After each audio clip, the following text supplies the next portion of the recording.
അർത്തുങ്കൽ പള്ളി ഇപ്പൊ നമ്മൾ കാണുന്ന പഴയ പള്ളി 1581 പണി കഴിപ്പിച്ചതാണ്. ഇപ്പൊ കാണുന്ന പള്ളിയുടെ പകുതിയേ ഉള്ളെന്ന്. അതിനുശേഷം പിന്നീട് 60-ന് ശേഷം 1600-കൾക്ക് ശേഷമാണ് ഇപ്പൊ കാണുന്ന പുതിയ പള്ളി ഉള്ളത്. അപ്പൊ അതിന്റെ ചരിത്രം തുടങ്ങുന്നത് 1581 ആ വർഷപ്രകാരമാണ് ഈ പള്ളി അറിയപ്പെടുന്നത്. ഇത് മൂത്തേടത്ത് രാജവംശമുള്ളപ്പോ ഇവിടെ നമുക്കൊരു 30 കുടുംബങ്ങളുടെ ഒരു ക്രിസ്തീയ കൂട്ടായ്മയുണ്ടായിരുന്നു. അപ്പോൾ ചരിത്രപരമായി നോക്കുമ്പോൾ ഇന്ത്യയിൽ ഹൈറാർക്കി എസ്റ്റാബ്ലിഷ് ചെയ്യുന്നതിന് 200 വർഷങ്ങൾക്ക് മുൻപ് ഇവിടെ ഒരു സെന്റ് അന്ത്രയ മിഷന്റെ ഭാഗമായിട്ട് ഈശോ സഭാ വൈദികരാൽ നയിക്കപ്പെടുന്ന ഒരു വിശ്വാസ കൂട്ടായ്മ ഇവിടെ ഉണ്ടായിരുന്നു. അപ്പോൾ അതിനോടനുബന്ധിച്ച് ഒരു പള്ളി വെക്കാനായി മൂത്തേടത്ത് രാജവംശത്തോട് ആവശ്യപ്പെടുമ്പോൾ അന്ന് കൊട്ടാരം ഒഴിച്ച് ബാക്കിയൊന്നും കല്ലിലും അതുപോലെ ഓടിലും ചെയ്യാനായിട്ട് അനുവാദമില്ലായിരുന്നു. അങ്ങനെ ഇവിടെ നിന്നുള്ള ഒരു ശുപാർശ പ്രകാരം ഇവിടെ ഒരു ഓലയിലും അതുപോലെ പനമ്പിലും ഒക്കെയായി ഒരു പള്ളി വെക്കാനാണ് 1581 അനുവാദം കിട്ടുന്നത്. അപ്പൊ അതിനുശേഷം പിന്നീട് രാജവംശങ്ങൾ ഇല്ലാതാവുകയും പിന്നീട് ബാക്കിയുള്ള ഭരണ സംവിധാനം വരികയും ചെയ്യുമ്പോഴാണ് ഇത് മാറി മാറി വരുന്നത്. അപ്പോൾ ഈ ആലപ്പുഴ രൂപതയുടെ പള്ളിയാണിത്. ആലപ്പുഴ രൂപത കൊച്ചി രൂപതയിൽ നിന്ന് വേർപെട്ട് ഇങ്ങോട്ടൊരു സഭാസമൂഹമാക്കി മാറ്റുന്നത് പോലും 1952-ലാണ്. അപ്പോൾ 1581-ഉം 1952-ഉം തമ്മിലുള്ള ഏതാണ്ട് 400 വർഷത്തോളം അകലത്തിന് മുൻപേ ഇവിടെ ഒരു വിശ്വാസ കൂട്ടായ്മ ഉണ്ടായിരുന്നു. അപ്പൊ അത്രയും ചരിത്ര പ്രാധാന്യം ഉള്ളതാണ് അർത്തുങ്കൽ പള്ളി. ഇതാണ് ഏറ്റവും ചെറിയ അർത്തുങ്കൽ പള്ളിയെക്കുറിച്ചുള്ള ഒരു ചരിത്രപരമായ സമീപനം. അങ്ങനെയാണ് ഇപ്പോ നമുക്കിത് അറിയാവുന്നത്. ഇപ്പൊ നമ്മൾ ഈ വർഷം ജനുവരിയിൽ ആഘോഷിക്കുന്ന ജനുവരി 10 മുതൽ 27 വരെയുള്ള 18 ദിവസങ്ങളിൽ ആഘോഷിക്കുന്ന തിരുനാള് 379-ാമത്തതാണ്. 379-ാം തിരുനാളാണ് ഈ പ്രാവശ്യം 2025 ജനുവരിയിൽ നമ്മൾ ആഘോഷിക്കുന്നത്. ഈ രൂപം ഇവിടെ അത്ഭുതകരമായി എത്തുന്നത് 1645-ലാണ്. അത് വരാനുണ്ടായ സാഹചര്യം 1500-കളിൽ യൂറോപ്പിൽ ഉണ്ടായിരുന്ന പ്ലേഗ് പോലുള്ള വലിയ രോഗത്തിന് സെബസ്ത്യാനോസിന്റെ മാധ്യസ്ഥം തേടി പ്രാർത്ഥിച്ചവർക്ക് രോഗസൗഖ്യം ഉണ്ടാവുകയും അങ്ങനെ സുഖമാക്കപ്പെട്ടവരുടെ കൂട്ടായ്മയിൽ നിന്ന് ഈ സ്വരൂപം നിർമ്മിച്ച് ലോകം മുഴുവനും സഞ്ചരിച്ചു പോകാൻ ആ കൂട്ടായ്മ തീരുമാനിക്കുകയും അങ്ങനെ അവര് ഏകദേശം 1540-ഓടുകൂടെ അവർ കപ്പൽ മാർഗം ഇത് സഞ്ചരിച്ചു വരികയും ചെയ്യുകയാണ്. എന്നിട്ട് ഇത് ഈ പടിഞ്ഞാറെ കടലിൽ അറേബ്യൻ സീയിലെത്തുമ്പോൾ ഇതിന് അവിടെ വെച്ചൊരു ചെറിയ കടൽക്ഷോഭം ഉണ്ടാവുകയും ഒരു കര തെളിയുകയും ഒക്കെ ചെയ്യുന്ന സാഹചര്യത്തിൽ ഇവിടെയുള്ള അന്നത്തെ വികാരി അച്ഛനും അതുപോലെ കപ്പിത്താനൂടെ ഒരു പള്ളി ഉണ്ടെന്നും അങ്ങനെ ഈ രൂപം ഇവിടെ പ്രതിഷ്ഠിക്കണമെന്നൊരു ദർശനം രണ്ടു കൂട്ടർക്കും ഉണ്ടായി എന്നതാണ് ഏറ്റവും രസകരമായ ഐതിഹ്യം. ഈ ഐതിഹ്യത്തിന്റെ ഭാഗമായിട്ടാണ് 1645 ഈ രൂപം ഇവിടെ വരുന്നത്. ഇനി നമ്മളിപ്പോൾ കാണുന്ന ഈ കരിങ്കല്ലിലുള്ള പള്ളി എന്ന് പറയുന്നത് 1967 പൂർത്തീകരിക്കുന്ന പള്ളിയാണ്.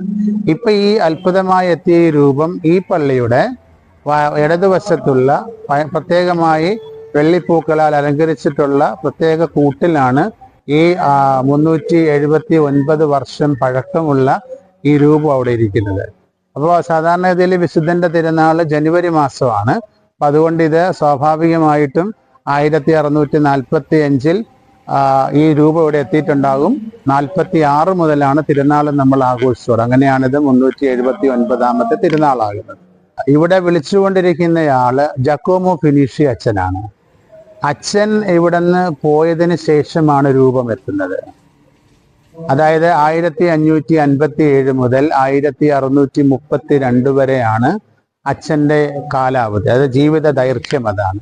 അതിൽ ഇവിടെ മാത്രം അച്ഛൻ 33 വർഷം ഉണ്ടായിരുന്നു. അപ്പോൾ 1557 1632 എന്ന് പറയുന്ന ജീവിത ദൈർഘ്യത്തിനകത്ത് അച്ഛൻ്റെ സഹായത്തോടു കൂടെയാണ് ശരിക്കും ഈ പള്ളി വെക്കാനുള്ള അനുവാദമൊക്കെ കിട്ടുന്നത്. He was the greatest negotiator that time. അപ്പൊ അത്രയ്ക്ക് പ്രാപ്തനായിരുന്നു.